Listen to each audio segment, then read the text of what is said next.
ഈ ഒരു ചാപ്റ്ററിൽ നമുക്ക് മെയിൻലി വരുന്ന ഗൈഡ് ലൈൻ എന്ന് പറയുന്നത്.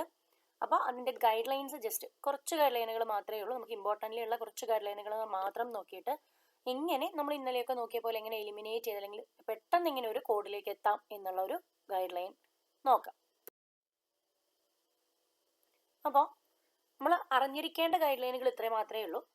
പ്രഷർ അൾസർ എന്ന് പറയുന്ന ഒരു കാറ്റഗറി അല്ലെങ്കിൽ പ്രഷർ അൾസറിന് വേണ്ടിയിട്ടാണ് ഒരു പേഷ്യൻ്റ് വരുന്നതെങ്കിൽ അവിടെ നമ്മൾ L89 ഒരു കോഡ് അല്ലെങ്കിൽ L89 സബ് കാറ്റഗറി കോഡുകൾ ഉണ്ടായിരിക്കും. L89 ആണ് നമ്മൾ ആർക്ക് വേണ്ടിയിട്ട് ഈ പറയുന്ന പ്രഷർ അൾസറിന് വേണ്ടിയിട്ട് യൂസ് ചെയ്യുന്നത്. ഇനി പ്രഷർ അൾസറിൻ്റെ കോഡ് ചെയ്യാനായിട്ട് നമ്മൾ നോക്കേണ്ട രണ്ട് കാര്യങ്ങൾ എന്ന് പറയുന്നത് സൈറ്റ് ആൻഡ് സ്റ്റേജ് ആണ്. Identify the site and stage. അതായത് പ്രഷർ അൾസർ എഫക്റ്റ് ചെയ്തിട്ടുള്ള സൈറ്റ് എവിടെയാണ്, ഏത് സ്റ്റേജിലാണ് ഇപ്പോൾ പ്രഷർ അൾസറിൻ്റെ കണ്ടീഷൻ എന്നുള്ളത്.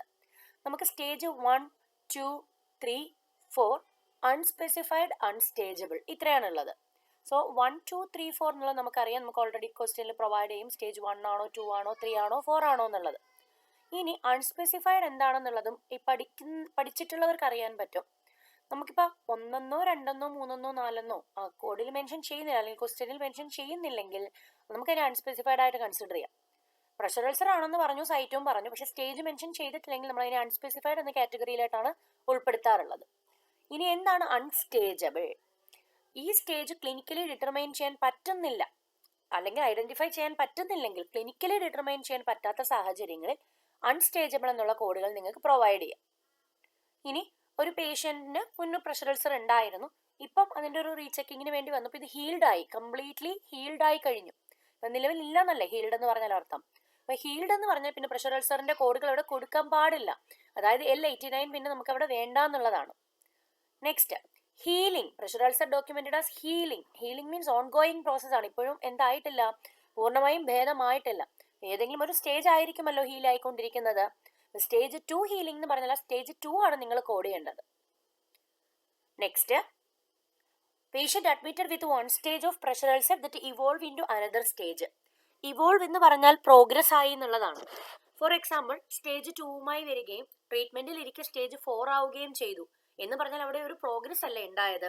അപ്പൊ ഇവോൾവ് അല്ലെങ്കിൽ പ്രോഗ്രസ് എന്നൊക്കെ പറഞ്ഞാൽ സ്റ്റേജ് കൂടി എന്നാണ്. അപ്പോൾ അങ്ങനെ പറയുന്ന സാഹചര്യങ്ങളിൽ പ്രഷർ അൾസറിന് മാത്രം നിങ്ങൾ 2 കോഡ് കൊടുക്കണം. ഏതൊക്കെയാണ്? അഡ്മിറ്റ് ആയപ്പോൾ ഉള്ള സ്റ്റേജും ഇവോൾവ് ആയി അല്ലെങ്കിൽ ഇൻക്രീസ് ആയി എന്ന് പറയുന്ന സ്റ്റേജ് രണ്ടാമതുമായിട്ടാണ് കോഡ് ചെയ്യേണ്ടത്. സോ പേഷ്യന്റ് സ്റ്റേജ് 2മായി വന്നു, സ്റ്റേജ് 4 ആയാൽ സ്റ്റേജ് 2 പ്രൈമറി ആയും സ്റ്റേജ് 4 സെക്കൻഡറി ആയും വേണം കോഡ് ചെയ്യാൻ. ഇനി ഒരാൾക്ക് ഒന്നിൽ കൂടുതൽ ഏരിയകളിൽ പ്രഷർ അൾസർ ഉണ്ടെന്ന് പറഞ്ഞാൽ, ഫോർ എക്സാമ്പിൾ ഇപ്പോൾ ഒരു സാക്രത്തിന് സ്റ്റേജ് 2ഉം റൈറ്റ് ഹിപ്പിന് സ്റ്റേജ് 4ഉം പറയുന്നെന്ന് വിചാരിക്കാം.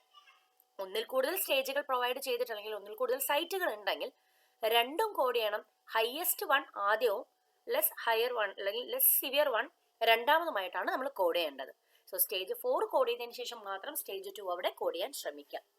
അപ്പൊ ഇത്രയും ഗൈഡ് ലൈൻ ആണ് നിങ്ങൾ പ്രഷർ അൾസർ കോഡ് ചെയ്യാനായിട്ട് ഒന്ന് മൈൻഡിൽ വെക്കേണ്ടത്.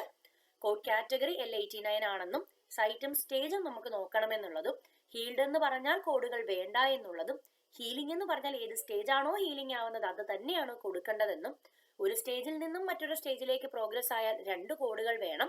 അഡ്മിഷൻ പ്രൈമറി ആയും ഇവോൾവ് സ്റ്റേജ് സെക്കൻഡറി ആയിട്ടും കൊടുക്കണം. ഒന്നിൽ കൂടുതൽ സൈറ്റ് ഓഫ് പ്രഷർ അൾസറുകൾ പറഞ്ഞാൽ സിവിയാരിറ്റി ബേസ് ചെയ്ത് വേണം കോഡ് ചെയ്യാനായിട്ട്. ഇനി ഒരു ഈസി ടിപ്പ്, ഒരു കോഡ് കണ്ടാൽ പെട്ടെന്ന് എലിമിനേറ്റ് ചെയ്യാനായിട്ട് ഒരു ചെറിയ ടിപ്പും കൂടെ ഈ ഒരു ചാപ്റ്ററിൽ നിന്ന് പറയാം. നിങ്ങൾക്കിപ്പോൾ ഇവിടെ കാണാൻ സാധിക്കും, ഞാനൊരു പ്രഷർ അൾസറിന്റെ കുറച്ചൊരു കാറ്റഗറി കോഡുകളാണ് കൊടുത്തിട്ടുള്ളത്. നമ്മൾ ആ പറഞ്ഞ കാര്യങ്ങൾ നോക്കാം. 150 എന്ന് പറയുന്ന കോഡുകൾ അൺസ്റ്റേജബിൾ. നമ്മൾ പറഞ്ഞു അല്ലേ 1 to 4 അൺസ്റ്റേജബിൾ അൺസ്പെസിഫൈഡ് ആണെന്ന്. സോ 0ൽ വരുന്ന കോഡ് അൺസ്റ്റേജബിൾ എന്ന് കൊടുത്തിട്ടുണ്ട്.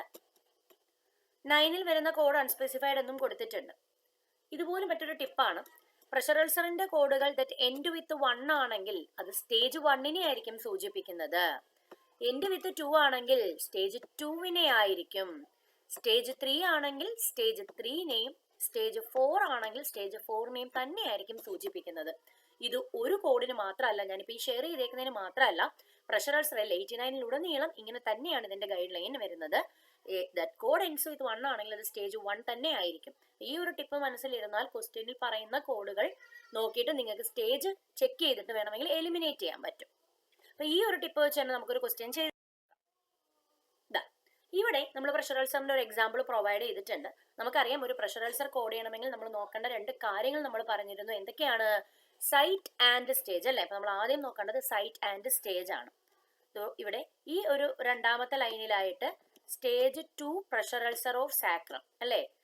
സാക്രത്തിന്റെ സ്റ്റേജ് 2 പറഞ്ഞു. 2 stage 3 pressure ulcer of right hip. 2 എണ്ണമാണ് പറയുന്നത്. ഇവിടെ സാക്രത്തിന്റെ സ്റ്റേജ് എന്ന് പറയുന്നത് 2 എന്ന് പറഞ്ഞു. അതുപോലെ തന്നെ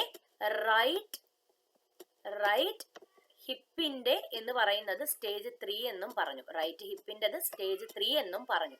നമ്മൾ മുന്നേ പഠിച്ചൊരു ഗൈഡ് ലൈൻ ആണ്. ഒന്നിൽ കൂടുതൽ സൈറ്റുകളിൽ ഉണ്ടെങ്കിൽ പ്രയോറിറ്റി പ്രകാരം വലുത് ആദ്യം കൊടുക്കണമെന്നാണ് അല്ലെ? ഈ ഒരു ഗൈഡ് ലൈൻ അറിയാവുന്ന ഒരു വ്യക്തിക്ക് ഈ എ എന്ന് പറയുന്ന ഒരു ഓപ്ഷനും സി എന്ന് പറയുന്ന ഒരു ഓപ്ഷനും എലിമിനേറ്റ് ചെയ്യാം. എന്തുകൊണ്ട്? നമ്മൾ പഠിച്ച പ്രകാരം സ്റ്റേജ് 3 പ്രൈമറി ആയിട്ടും 2 സെക്കൻഡറി ആയിട്ടും കോഡ് ചെയ്യണം. അങ്ങനെയെങ്കിൽ 3യിലെ കോഡ് അല്ലെ, 3 എന്ന് പറയുന്ന സ്റ്റേജിന്റെ കോഡ് 3യിലല്ലേ അവസാനിക്കൂ? ദാ ഇവിടെ ഇത് 2ൽ അവസാനിക്കുമ്പോൾ ഇതൊരു സെക്കൻഡ് സ്റ്റേജ് ആയിരിക്കില്ലേ? ഇതാ നോക്കിയേ. അപ്പോ ആദ്യത്തെ കോഡ് 3ൽ അവസാനിക്കണം എന്നുള്ളത് കൊണ്ട് ഇത് എലിമിനേറ്റ് ചെയ്തൂടെ? ഇനി ഒരു ചെറിയ ചാൻസ് ഉള്ളത് ദാ ഇതിനുമാണ്. കാരണം ഇത് നമുക്ക് 2 കോഡും 3ൽ അവസാനിക്കുന്നത്. ഇനി നമുക്ക് റീചെക്ക് ചെയ്യാതെ എലിമിനേറ്റ് ചെയ്യാൻ പറ്റില്ല. സോ ഇനി നമ്മൾ കോഡുകളിലേക്ക് പോവാണ്. ഇവിടെ ഞാൻ 2 കോഡുകളും പ്രൊവൈഡ് ചെയ്യുന്നുണ്ട്. L89.213 എന്ന് പറയുന്ന കോഡിൽ പറയുന്നത് pressure ulcer of right hip stage 3 എന്നും L89.203 പറയുന്നത് pressure ulcer of unspecified hip എന്നുമാണ്. അൺസ്പെസിഫൈഡ് ഹിപ്പ് എന്ന് പറഞ്ഞാൽ എന്താണ്? ഹിപ്പിലാണെന്ന് പറയുന്നു, എന്നാൽ റൈറ്റ് എന്നോ ലെഫ്റ്റ് എന്നോ മെൻഷൻ ചെയ്യുന്നില്ല എന്നുള്ളതാണ്. പക്ഷെ നമ്മുടെ ക്വസ്റ്റ്യനിൽ ക്ലിയർ ആയിട്ട് റൈറ്റ് ഹിപ്പ് ആണെന്ന് മെൻഷൻ ചെയ്തില്ലേ? അപ്പൊ പിന്നെ നമ്മൾ അൺസ്പെസിഫൈഡിൽ പോണോ? വേണ്ട. അപ്പൊ പിന്നെ നമ്മൾ എന്ത് പോയാൽ മതി? ഈ പറയുന്ന റൈറ്റ് ഹിപ്പ് എന്നുള്ള കോഡിൽ പോയാൽ മതി. അപ്പൊ നമുക്ക് എന്താണ്? കോഡും കൂടെ ചെക്ക് ചെയ്തതിന് ശേഷം ഇതും കൂടെ ഒന്ന് എലിമിനേറ്റ് ചെയ്തിട്ട് ഈ ഒരു ഉത്തരം നമുക്ക് ക്ലിയർലി എടുക്കാവുന്നതാണ്. അപ്പൊ ആൻസർ വരുന്നത് ബി, L89.213 ആർക്ക് വേണ്ടിയിട്ട്? റൈറ്റ് ഹിപ്പിന് വേണ്ടിയിട്ട് stage 3, L89.152 sacrum stage 2. So hope എല്ലാവർക്കും ക്ലിയർ ആയി എന്ന് വിശ്വസിക്കുന്നു. Thank U.